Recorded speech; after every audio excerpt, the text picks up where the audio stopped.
जर्नी म्हणल्यार एक्चुली म्हाका ल्हान आसतनाच्यानूच आवड आसली कलेची. म्हणजे म्हजो डॅडी गव्हर्मेंट सर्वंट, सो आमी बोड्ड्या PWD क्वॉर्टर्सान रावताले. सो थंय एवरी इयर सत्यनारायणाची पुजा जाताली. सो त्या निमतान विविध भुरग्यांचे कार्यक्रम जाताले, कल्चरल प्रोग्राम्स. आनी हांव जेन्ना ल्हान आसतालो पळय, म्हाजी मम्मी डॅडी म्हणटाली की हांव खंय जेन्ना स्टेजीर कितें परफॉर्म जातालें, हांव खंय स्टेजीर चडोन नाचतालो. सो तांकां दिसलें की हाका कलेची आवड आसा, म्हणजे डान्स करता जावं थंय नाटकां कितें कितें जाता तेजी आवड आसा.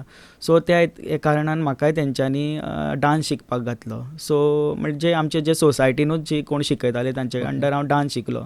आनी ल्हान आसतनाच्यानूच एक 4-5 वर्साच्यान हांवें डान्सान म्हजें करियर स्टार्ट केलें. सो डान्स केले त्या प्रोग्रामाक.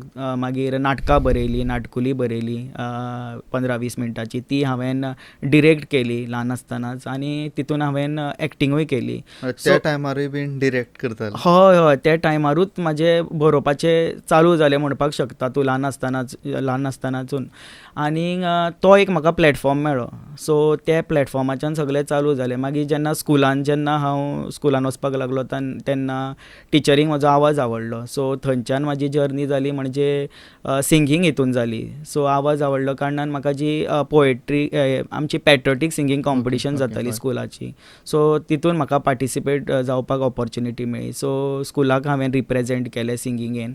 सो थंयच्यान म्हाका सिंगिंगेची गोडी लागली. म्हणल्यार म्हजो आवाजूय बरो आशिल्ल्या कारणान हांवें सिंगिंगेनूय एक प्लॅटफॉर्म कसो घेतलो. सो सिंगिंगेन म्हाजें हें जालें.